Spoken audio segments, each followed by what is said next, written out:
Hello everyone, তনয়ার পাকশালাতে সবাইকে স্বাগত জানাই। আজকে 15 আগস্ট, তাই জন্য সকলকে জানাই হ্যাপি ইন্ডিপেন্ডেন্স ডে। যারা ফার্স্ট টাইম চ্যানেলটা ভিজিট করছো তাদের কাছে অনুরোধ রইল, চ্যানেলটা সাবস্ক্রাইব করো, পাশে থাকা বেল আইকনটি প্রেস করো যাতে নতুন নোটিফিকেশন তোমাদের সামনে চলে আসে।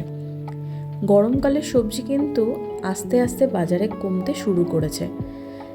এবার আমার মনে হলো এরকম একটা সবজি দিয়ে একটা যদি এত সুন্দর রেসিপি বানানো যেতে পারে তাহলে কিন্তু বেশ ভালো লাগে খেতে। তাই জন্য আজকের রেসিপি কাঁকরোলের তরকারি। এর জন্য দেখো নিয়েছি আমরা কাঁকরোল, যেগুলোকে আমরা এইভাবে লম্বা লম্বা করে কিন্তু কাট করে নিয়েছি। গাটাকে অনেকেই চিড়ে নেয় বা একটু ঘষে নেয়, আমরা সেরকম কোনোটাই কিছু করলাম না। কাঁকরোলগুলো একদম কচি রয়েছে, তাই ভেতর থেকে দানা কিন্তু কেটে বাদ দিয়ে ফেলে দেওয়ার মতনও কিছু নেই। এবার একটা দেখো ডেচকি নিয়ে নিয়েছে মা, যার মধ্যে দিল পরিমাণ মতো নুন আর পরিমাণ মতন বেশ অনেকখানি জল। জলটা যখন খুব সুন্দর গরম হয়ে আসবে তখন সেই কেটে ধুয়ে রাখা কাঁকরোলগুলোকে এই যে লম্বা লম্বা করে টুকরো করেছিল সেগুলোকে সম্পূর্ণ দিয়ে ঢাকা চাপা দিয়ে রেখে দেবে সিদ্ধ হওয়ার জন্য। ততক্ষণে দেখো কড়ার মধ্যে মা দিয়ে দিল বেশ অনেকখানি পরিমাণেই চীনা বাদাম।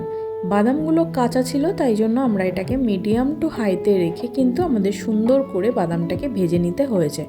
তোমরা যদি ভাজা বাদাম ব্যবহার করো তাহলে আর এটা করার কোনো প্রয়োজন নেই।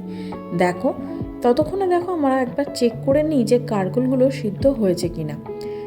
বেশ 70% মতন কুক হয়ে গিয়েছে, আর একটুখানি কুক হলেই কিন্তু আমাদের এটা একদম ডান হয়ে যাবে।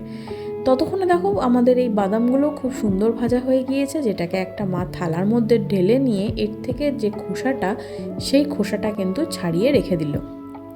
ততক্ষণে আমাদের কাঁকরোল কিন্তু একদম সিদ্ধ হয়ে গিয়েছে, যেটাকে মা ঝুড়ির মধ্যে ঢেলে কিন্তু সম্পূর্ণ জলটা ফেলে দিয়েছে। এবার কড়ার মধ্যে দিয়ে দিতে হবে পরিমাণ মতন বেশ অনেকখানি পরিমাণে সর্ষের তেল। তেল গরম হয়ে গিয়েছিল, যার মধ্যে দিল 1/2 চামচ মতন কালো জিরে আর 2টো শুকনো লঙ্কা। ফোড়ন খুব সুন্দর হয়ে উঠলেই কিন্তু এর মধ্যে দিতে হবে বেশ অনেকখানি পরিমাণে, আমরা প্রায় 4 চামচের 3 থেকে 3.5 চামচ মতন দিয়েছিলাম পোস্ত। পোস্তটাকে কিন্তু পুড়তে দিলে চলবে না, তাহলে তিতো হয়ে যাবে, যেটা খেতে একদম ভালো লাগবে না। দেখো কাঁকরোলগুলোও দিয়ে দিয়েছিল। এবার এটাকে কিন্তু খুব ভালো করে আমাদের নাড়িয়ে চাড়িয়ে পোস্তর সাথে কিন্তু ভালো করে ভাজা ভাজা করতে হবে। এবার এর মধ্যে দিয়ে দিতে হবে সামান্য কিছু জিনিস, যার মধ্যে দিয়ে দিল পরিমাণ মতো নুন। এটা সম্পূর্ণ তোমরা তোমাদের স্বাদ অনুযায়ী দিও। দিয়েছিল পরিমাণ মতন হলুদের গুঁড়ো আর একটা কাঁচা লঙ্কা দিয়ে কিন্তু এটাকে খুব ভালো করে উল্টে পাল্টে কিন্তু মিডিয়াম টু হাইতে রেখেই ভাজতে হবে। এই পর্যায়ে এসে কিন্তু আমাদের কাঁকরোল প্রায় সিদ্ধ। ঢাকা চাপা দিয়ে আরেকটু মজার জন্য অপেক্ষা করব। ততক্ষণে দেখো ওগুলো যে বাদাম ভেজে রেখেছিলাম সেটাকে আমরা গ্রাইন্ড করে নিয়েছি। এদিকে লিচুবাবু বসে রয়েছে। দেখো খুব সুন্দর কিন্তু গ্রাইন্ড হয়ে গিয়েছে। এবার এর মোটাকে আবারও ঢাকনা তুলে নিয়ে কিন্তু খুব সুন্দর করে নাড়িয়ে চাড়িয়ে আমাদের আবারও ভেজে নিতে হবে। ঠিক এই পর্যায়ে এসে আমরা সামান্য কিছুটা কাশ্মীরি লঙ্কার গুঁড়ো এতে অ্যাড করব, সুন্দর একটা রঙের জন্য।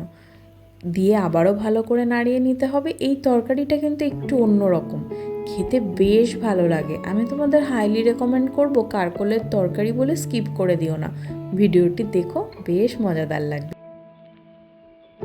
এখানে দিয়ে দেওয়া হয়েছিল সেই গুঁড়িয়ে রাখা চীনা বাদামগুলো। এবার সম্পূর্ণটা দিয়ে কিন্তু আবারও একটু ভালো করে নাড়িয়ে নিতে হবে। বাদাম এবং পোস্ত যদি দুটোকে খুব বেশি ওভারকুকড করো তাহলে কিন্তু তিতো হয়ে যাবে, যেটা খেতে একদম ভালো লাগবে না। মিক্সার ধুয়ে সেই জলটা কিন্তু এর মধ্যে দিয়ে দেওয়া হলো। এবার এটাকে কিন্তু খুব ভালো করে একটু নাড়িয়ে নিতে হবে। এটা কিন্তু খুব বেশি ঝোল হবে না, একটু গা মাখা হবে, খেতে বেশ ভালো লাগে। বাড়িতে আত্মীয় স্বজন আসলে একবার এইভাবে ট্রাই করিয়ে দেখো, কথা দিচ্ছি তারা তোমাদের কাছ থেকে রেসিপিটি জেনেই যাবে। লিংক শেয়ার করে দিও, লাইক করো, কমেন্ট সেকশানে জানিও যে তোমাদের কেমন লাগলো রেসিপিটি। আমাদের কিন্তু বেশ ভালো লেগেছিল, খেতে মারাত্মক ভালো হয়েছিল। ওপর থেকে দিয়ে দিল কিছু চিড়ে নেওয়া কাঁচা লঙ্কা। দেখতে কি ভালো লাগছে না? অসাধারণ লাগছে, খেতেও মারাত্মক ভালো। ঢাকা চাপা দিয়ে 10 মিনিট মতন অপেক্ষা করেই দেখো আমাদের কাঁকরোল আগে থেকেই কুকড হয়েছিল, যেটা আর একটু সফট হলো আর বেশ গামাখা কিন্তু হয়ে এসেছে। এই পর্যায়ে এসে কিন্তু এটাকে এবার একটু ভালো করে নাড়িয়ে চাড়িয়ে নিয়ে, যেহেতু নিরামিষ রান্না একটু চিনি না দিলে একদম মনটা ভালো লাগে না, তাই দিয়ে দেওয়া হলো বেশ পরিমাণে একটু চিনি। একটু মিষ্টি মিষ্টি ঝাল ঝাল হলে বেশ ভালো লাগে খেতে। দেখো খুব সুন্দর করে নাড়িয়ে চাড়িয়ে কিন্তু আরও 5-7 মিনিট মতন আমরা করে রেখে দিলাম। এবার একটা বাটিতে ঢেলে নেওয়ার পালা। ঢেলে নিল সেই কারকোলের তরকারি। ভালো লাগলো ভিডিওটি? ভালো লাগলে অবশ্যই চ্যানেলটা সাবস্ক্রাইব করো, পাশে থাকা বেল আইকনটি প্রেস করো যাতে নতুন নোটিফিকেশন তোমাদের সামনে চলে আসে। হাইলি রেকমেন্ড করলাম, একবার রেঁধে খাও আর জানাও যে তোমাদের কেমন লাগলো রেসিপিটি। আমার মায়ের হাতের এই রান্নাগুলো কিন্তু সত্যিই খুব অথেন্টিক, খেতে বেশ মজাদার হয়। তোমরা আশা করি জানো এবং যারা করে খেয়েছো তারা জানিও। ধন্যবাদ।